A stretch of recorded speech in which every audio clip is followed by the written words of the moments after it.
ជំរាបសួរអ្នកនរគ្នាចឹងយើងមកតមេរៀនរបស់យើងទៀតចឹងថ្ងៃហ្នឹងគឺ main focus ទៅលើ box model ប៉ុន្តែម្សិលមិញគឺយើងបាននិយាយតាក់ទងមួយ internal style ចឹងចាប់ពីថ្ងៃនេះទៅគឺយើងនឹងប្រើ internal style អីយើងប្រើ internal style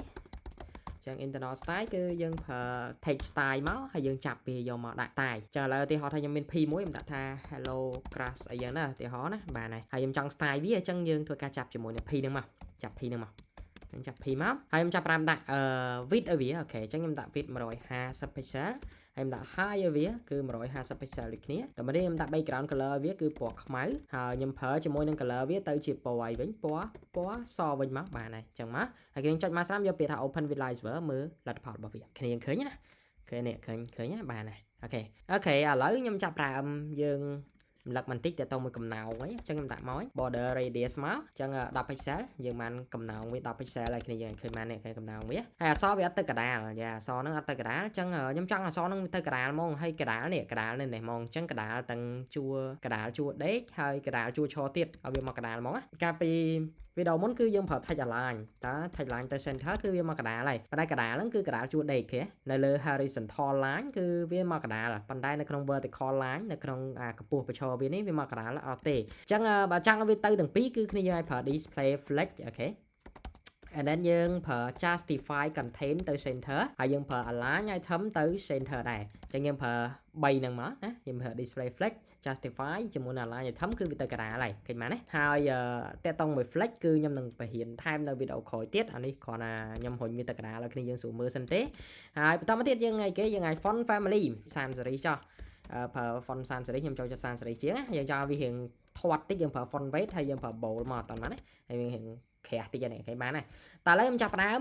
ខ្ញុំអាចថាមានអក្សរ P មួយទៀតអញ្ចឹងខ្ញុំមាន P ចំនួន3ចុះ P ចំនួន3ហើយគ្នាយើងឃើញមាន P ចំនួន3 Hello Crash ដូចគ្នាហើយខ្ញុំដាក់ Hello Crash 1 Hello Crash 2 Hello Crash 3អញ្ចឹងទៅបានណាហើយគ្នាទៅមើលលទ្ធផលអញ្ចឹងទាំង3នាក់ហ្នឹងមិនដែរគ្នាយើងឃើញណាគឺទៅ shape ដូចគ្នាអញ្ចឹងឥឡូវឧទាហរណ៍ថាអត់ទេអាទី1ខ្ញុំចង់បានពណ៌ខ្មៅប៉ុន្តែអាទី2ខ្ញុំចង់បានពណ៌ខៀវហើយអាទី3ខ្ញុំចង់បានពណ៌ក្រហមតើយើងធ្វើមិនអញ្ចឹង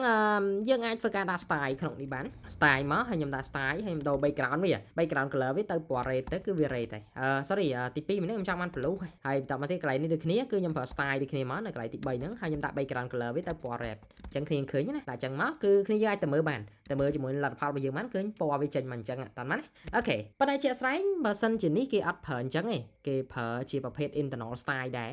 ដាក់វាជា internal style សុទ្ធតែម្ដងអញ្ចឹងរបៀបនៃការដាក់គឺបែបនេះរបៀបដែលខ្ញុំប្រាប់គ្នាយើងមុនគឺយើងប្រើ P ហើយយើងដាក់ជាមួយ style ចូលទៅអញ្ចឹងអាហ្នឹងយើងហៅវាថា text selector text selector គឺបានន័យថាយើងចាប់ជាមួយនឹង text ហើយគ្នាស្គាល់ណា text បានន័យថាម៉េច text គឺអាពពួកនេះអាពពួកបើកបិទអញ្ចឹងអាហ្នឹងយើងហៅថា text ទេតោះណាយើងហៅថា text ណាTAG ណាយើងហៅថា take ហ្នឹងអញ្ចឹងយើងចាប់ជាមួយនឹង take គឺយើងចាប់បែបហ្នឹងអញ្ចឹងខ្ញុំបរៀនគ្នាយើងមួយទៀតនៅរបៀបចាប់គឺមិនមែនមានតែចាប់ជាមួយនឹង take ទេយើងនៅមានការចាប់ជាមួយនឹង class អូខេអញ្ចឹងគេហៅថា class selection sorry ខ្ញុំអត់ប្រើ selector ខ្ញុំប្រើ selection ណាការចាប់ជាមួយនឹង class អញ្ចឹងការចាប់ជាមួយ class គឺយើងចាប់បែបនេះឥឡូវឧទាហរណ៍ថានេះខ្ញុំចង់បានពណ៌ខៀវអញ្ចឹងយើងលុបមកយកប្រើ style ទៀតទេហើយគ្នាយើងក៏ថែមជាមួយនឹង attribute មួយគឺយើងហៅថា class អូខេ class ហើយយើងដាក់ឈ្មោះវាមកឧទាហរណ៍ថាខ្ញុំដាក់ថា blue អូខេអញ្ចឹងខ្ញុំដាក់ឈ្មោះ class វា blue អញ្ចឹងគ្នាយើងមកធ្វើការចាប់ blue ហ្នឹងមកនេះនៅកន្លែង class selection ហ្នឹងគឺរបៀបនៃការចាប់ take គឺយើងចាប់ p ចេះប៉ុន្តែបើយើងចាប់ជាមួយ class យើងត្រូវប្រើ dot មួយនៅខាងមុខហើយដាក់ឈ្មោះ class ហ្នឹងមកហើយយើង calibrate ដូចគ្នាឃើញណាតម្រងស្រៀងគ្នាណាខ្ញុំ zoom out បន្តិចឲ្យគ្នាឃើញនេះបើសិនយើងចាប់មួយ take គឺអត់មាន dot ទេអត់មាន dot ពីមុខទេដាក់តែឈ្មោះ take ទៅត្រូវមក take ហ្នឹង take អី take body ឬក៏ take p យ៉ាងមកយើងដាក់ឈ្មោះ take ទៅត្រូវមកហើយយើងដាក់ style ចូលមកតាមណាសម្រាប់ការចាប់ជាមួយ class គឺយើងចាប់ចេះអូខេយើងដាក់ dot ខាងមុខហើយយើងដាក់ឈ្មោះ class ឲ្យដូរជាមួយនឹងអា class ដែលយើងបានបង្កើតហ្នឹងមកអូខេឲ្យដូចគ្នាអញ្ចឹងមកហើយគ្នាយើងធ្វើការដូរ background នេះមកអូខេអញ្ចឹងខ្ញុំដាក់ថា background color ហើយខ្ញុំដាក់ថាពណ៌ blue អូខេប៉ុណ្ណឹងមកបានណាអញ្ចឹងយើងទៅមើល result ចេញអត់ចេញឃើញបានអញ្ចឹងបានន័យថាម៉េចបានន័យថានៅកន្លែងទី2របស់យើងនេះ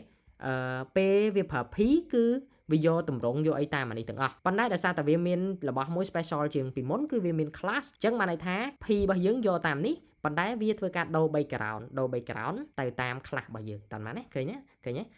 មួយទៀតអានេះយើងចង់បាន red ហើយបើយើងចង់បាន red ខ្ញុំប្រាប់របៀបមួយទៀតដែលយើងអត់ប្រើ class ទេយើងអត់ប្រើ class ទេយើងអាចប្រើ ID select យើងប្រើតម្រងមួយទៀតគេហៅថា ID selector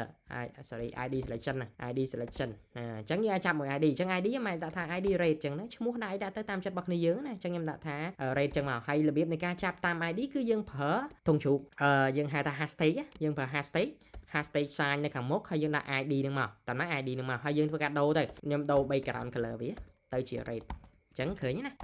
អញ្ចឹងអត្ថន័យបានន័យថាម៉េចបានន័យថាទី3របស់យើងនេះ P របស់វាគឺយកការ design តាម P ធម្មតាប៉ុន្តែវាមានរបស់មួយដែលពិសេសជាងអា P ទូទៅនេះគឺវាមាន ID អញ្ចឹងវានឹងយកការ design តាម ID នឹងមួយទៀតអញ្ចឹងវាយកការ design តាម P ហងយកការ design តាម ID ផងឃើញមែនណាអញ្ចឹង background វាទៅអីទៅ rate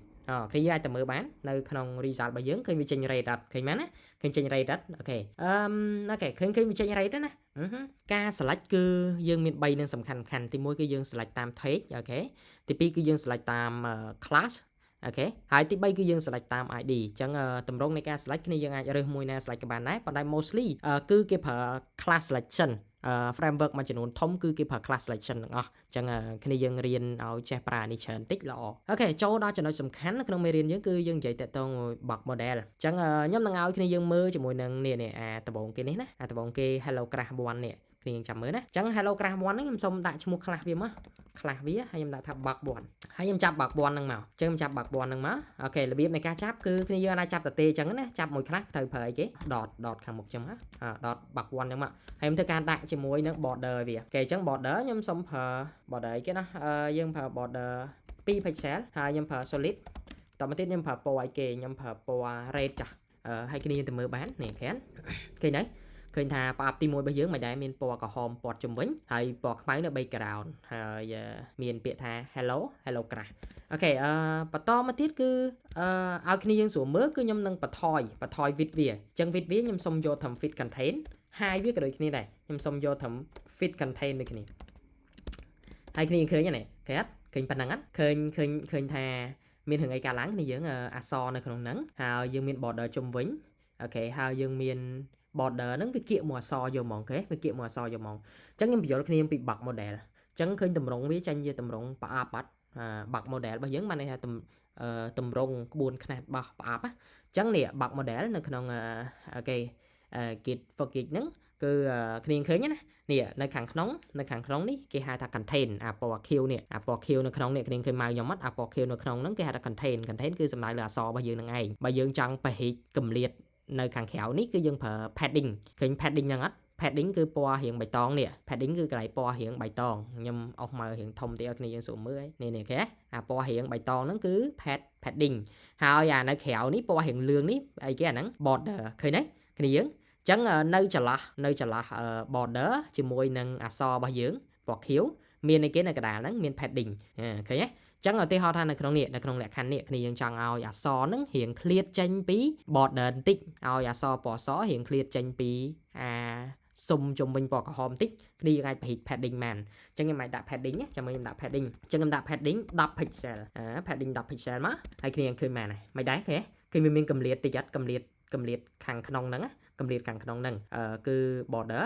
ជាមួយអក្សរយើងគឺឃ្លាតគ្នា10 pixel នៅចន្លោះនេះអូខេនៅចន្លោះពណ៌ខ្មៅហ្នឹងអូខេហើយខាងលើក៏ឃ្លាត10 pixel ខាងស្ដាំក៏ឃ្លាត10 pixel ខាងក្រោមក៏ឃ្លាត10 pixel តើបានទេអញ្ចឹងអាហ្នឹងគឺតាក់ទងមួយ padding បានន័យថាកម្លាតនៅចន្លោះពី border